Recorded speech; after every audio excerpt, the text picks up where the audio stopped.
Buonasera, benvenuti anche da parte mia. Io comincerei da dove ha finito Veronica Rossi.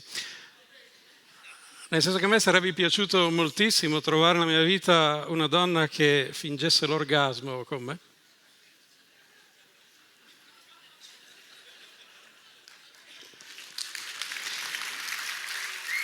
Non è mai capitato.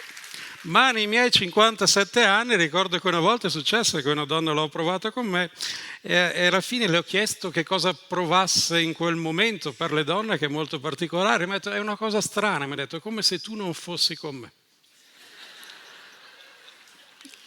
Cioè, era stata sincera, ma non mi aveva fatto molto piacere. Perciò io stasera sono venuto a fare un elogio delle bugie, che secondo me rendono la vita comunque più briosa, più interessante. Infatti, basti pensare che una notizia falsa, una fake news, mediamente viene condivisa sui social 60 volte più di una notizia vera, perché evidentemente è più interessante. Quindi, prima di cominciare stasera, io vorrei fare un invito a tutti voi. Vorrei che ognuno di voi si voltasse verso il proprio vicino, vicina, anche se non la conosce, e le dicesse per esempio ti amo, così.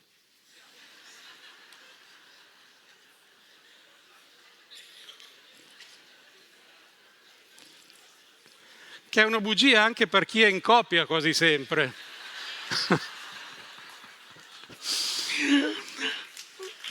Però io avevo anche pensato di fare un sondaggio per capire chi tra di voi è bugiardo, ma proviamo a farlo, anzi, vorrei che alzasse la mano chi tra di voi pensa di essere bugiardo. Ecco, questo in realtà è un sondaggio impossibile, perché?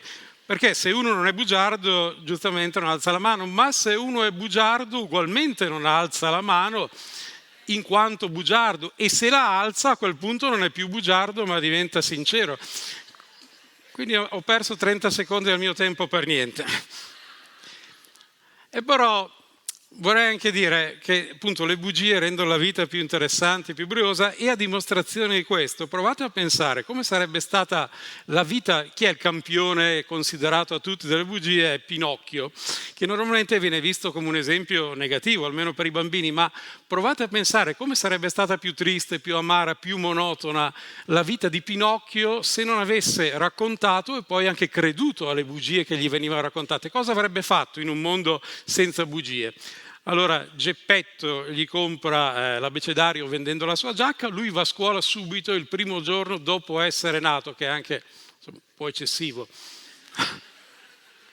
Neanche Einstein va a scuola il primo giorno dopo che... Lui che è un burattino, una testa di legno, subito viene mandato a scuola. Quindi però poi presumibilmente si ferma alle elementari, perché poi Geppetto non ha i soldi per poterlo mantenere in tutto il ciclo di studi. Lì a 11-12 anni comincia a lavorare nella bottega del padre come falegname, dove resta per tutta la vita con pochi svaghi.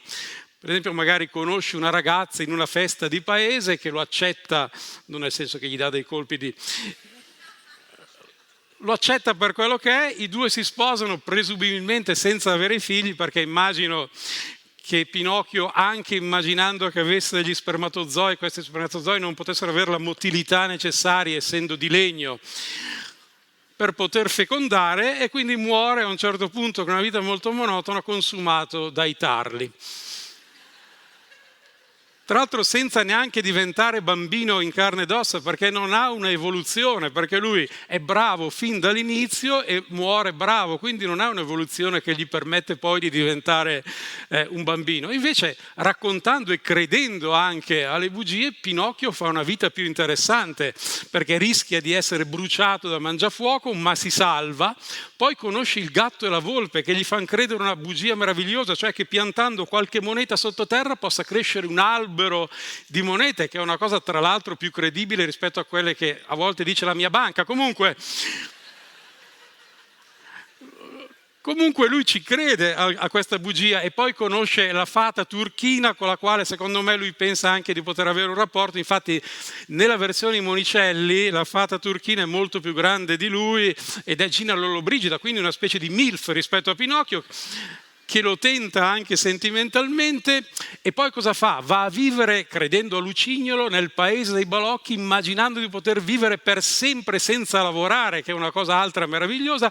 Poi va a vivere per un po' nel ventre della balena, che nella versione originaria di Collodi era un pesce cane, ma in che modo vive? Senza pagare le tasse sulla casa, che è un'altra cosa positiva, e poi si fa salvare da un tonno, e poi alla fine di tutto diventa un bambino in carne ed ossa. Quindi sicuramente è una vita, diciamo, quantomeno più interessante di quella che avrebbe fatto se non avesse mai raccontato bugie. E in questo caso quindi le bugie lo hanno aiutato ad avere una vita più avventurosa. Oggi, nel 2024, le bugie passano però attraverso la tecnologia. Per esempio noi ci conosciamo, gli uomini conoscono le donne e viceversa e tutto quanto, però soprattutto attraverso i siti di incontri dove ci rappresentiamo sempre in modo un po' diverso. Una volta non era così, ci si conosceva di persona, adesso invece il primo approccio passa attraverso proprio la tecnologia dei siti di incontri che, devo dire, hanno anche dei vantaggi. Per esempio tu chatti, poi arrivi a vederti la prima volta dopo che hai chattato e se non sei troppo diverso da come ti sei rappresentato, la prima volta che ti vedi arrivi a fare sesso. Una volta non era così, al massimo al primo appuntamento una volta si arrivava al primo bacio, invece adesso è diverso, è capitato anche a me, ho chattato, mi sono visto e ho fatto sesso. Poi alla fine volevo baciare questa donna, lei mi ha detto no, non ci conosciamo ancora abbastanza. Quindi è cambiato anche l'approccio, ma anche lì diciamo bugie e le bugie passano attraverso il progresso. Bisogna capire quindi a questo punto che cos'è il progresso, se vogliamo anche capire cosa sono le bugie. Per spiegare cos'è il progresso mi rifaccio a una frase, a un aforisma di Frank Sinatra, che lo dico per i più giovani, era un cantante bravo anche se magari non a livello di Tananai, per dire, però diceva Frank Sinatra che progresso è qualsiasi cosa che fa risparmiare tempo ma fa spendere più denaro. E in effetti qualche volta è vero, perché ci dobbiamo munire tutti di device tecnologici che col passare del tempo sono più economici ma che comunque hanno un costo. Quando ero bambino, a proposito di costi, di tecnologie e di progresso, mio padre, con un solo stipendio da impiegato di banca, quindi normale, manteneva tutta la famiglia, però in casa non c'era neanche il telefono. Se qualcuno doveva telefonare, telefonava al bar, poi dal bar ci venivano a chiamare e andavamo a rispondere. È anche vero che per ringraziare prendevamo sempre qualcosa da bere, quindi alla fine spendevamo più di bibite di quello che avremmo speso col telefono. Io magari da bambino prendevo un succo di frutta, mio padre invece magari prendeva un whisky, un cognac, un brandy, un amaro. Quindi alla fine abbiamo messo il telefono in casa per salvare mio padre da cirrosi epatica.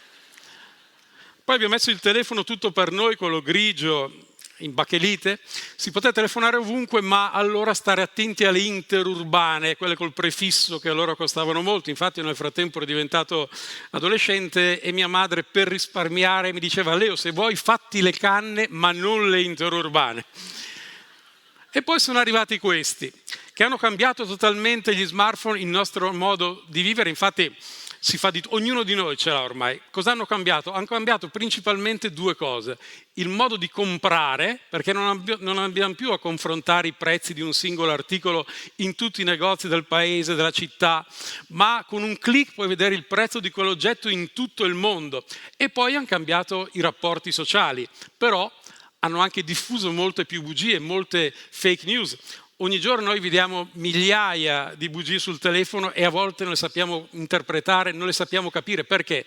Perché viviamo in un mondo che è dominato fin da quando nasciamo dalle bugie e a volte veniamo anche incentivati a dire bugie. Quando ci chiedono, per esempio da bambini, vuoi più bene alla mamma o al papà? Non vogliono che noi rispondiamo la verità. Vogliono che noi diciamo bugie, voglio bene a tutte e due nello stesso modo. E quindi ci abituiamo fin da piccoli, ma anche in amore si dicono bugie. Quando a noi uomini, per esempio, chiedono qual è la prima cosa che guardi in una donna, molti uomini, anch'io, mentendo, ci dicono il viso, gli occhi. Non è vero, è provato, e lo dice un antropologo che si chiama Desmond Morris, in un libro che si intitola La scimmia nuda, che in una donna il primo richiamo sessuale è il fondoschiena. Infatti la donna ha sviluppato il seno quando nel corso dell'evoluzione si è passata dalla posizione a quattro zampe alla posizione eretta per avere anche di fronte un'immagine che ricordasse quella del fondoschiena. Infatti quando una donna con poco seno vede una donna con molto seno dice che culo. Ma, no, ripeto, non lo dico io, lo dice questo antropologo Desmond Morris, ma anche le donne in amore dicono molte bugie. Per esempio, quante volte avete visto le donne belle, bellissime, magari in televisione, intervistate, e a un certo punto queste donne ricevono sempre la stessa domanda, che è: che tipo di uomo cerchi? E queste donne bellissime rispondono sempre tutte la stessa cosa, cioè: cerco un uomo che mi faccia ridere. Io faccio il comico da 40 anni.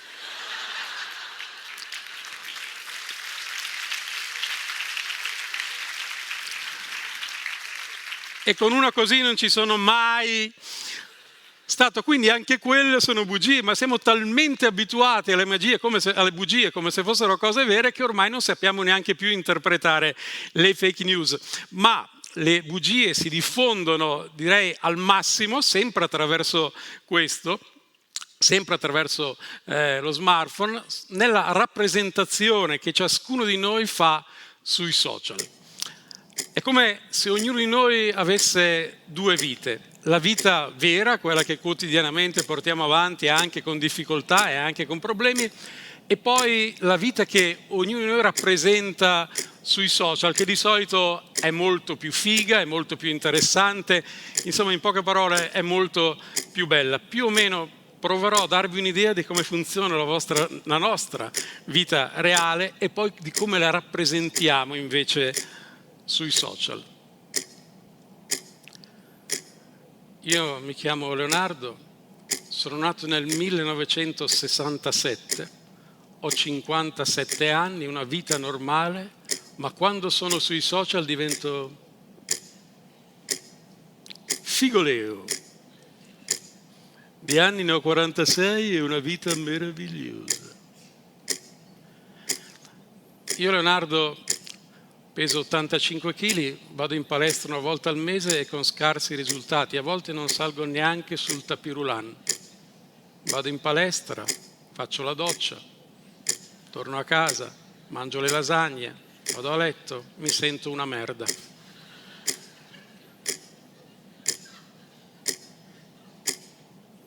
Io, figoleo, vivo sul tapirulan. E se mangio le lasagne, le mangio solo mentre corro sul tapirulan. Anche le lasagne corrono insieme a me. Io, Leonardo, a volte di sera non ho voglia di cucinare e mangio il minestrone direttamente dalla scatoletta. Col cucchiaio vado a mangiare il minestrone freddo dalla scatoletta. Anch'io, figoleo, qualche volta mangio il minestrone della scatoletta, ma il mio è un piatto gourmet. Sui social il minestrone si chiama frammenti dell'orto sospesi in lacrime vegetali. Io, Leonardo, a volte devo provarci con 50 donne prima di trovarne una che mi dice sì. Io, figoleo, ogni giorno ho 50 donne che ci provano con me e posso decidere io a quale dire sì. La porto al ristorante e tutte le altre restano fuori dalla vetrina del ristorante a guardarmi, a toccarsi, a dire figoleo, figoleo, figoleo. Io, Leonardo, a volte lascio i vestiti sporchi per terra anche una settimana, fino a quando non ce la fanno più e vanno da soli verso la lavatrice. Io invece, figoleo, ho la colf sudamericana 90, 60, 90 che mentre fa i lavori domestici twerca e mi offre continuamente rapporti orali, dai quali io usufruisco solo raramente perché ci tengo ad avere la casa pulita. Io, Leonardo, a volte vado in vacanza d'estate sulla riviera romagnola, a Gatteo Mare, con l'odore di fritto che poi mi accompagna per un mese anche quando torno a casa. Io invece, figoleo, nella pensione Gatteo Mare ci lascio il cane e poi vado in vacanza in posti esotici e poi quando torno a Gatteo a riprendere il cane capisce che sono stanco per il viaggio e guida lui. Il mio cane ha la patente. Io, Leonardo, a volte la sera sono così stanco che per addormentarmi devo prendere anche i sonniferi. Io invece, Figoleo, ogni sera vado a qualche festa VIP dove ci sono tutti i VIP del Grande Fratello VIP e anche il presentatore del Grande Fratello VIP, Alfonso Signorini, che appena mi vede dice adoro Figoleo. Leonardo e Figoleo si incontrano qualche volta, la mattina quando Leonardo sta per alzarsi e Figoleo invece sta per andare a letto dopo qualche festa. Gli sembra quasi di conoscersi, ma alla fine non si salutano neanche, perché la vita vera rispetto ai social è tutta un'altra cosa, ma quella vera, grazie alle bugie, è molto, molto più interessante, perciò continuiamo a dire bugie. Grazie.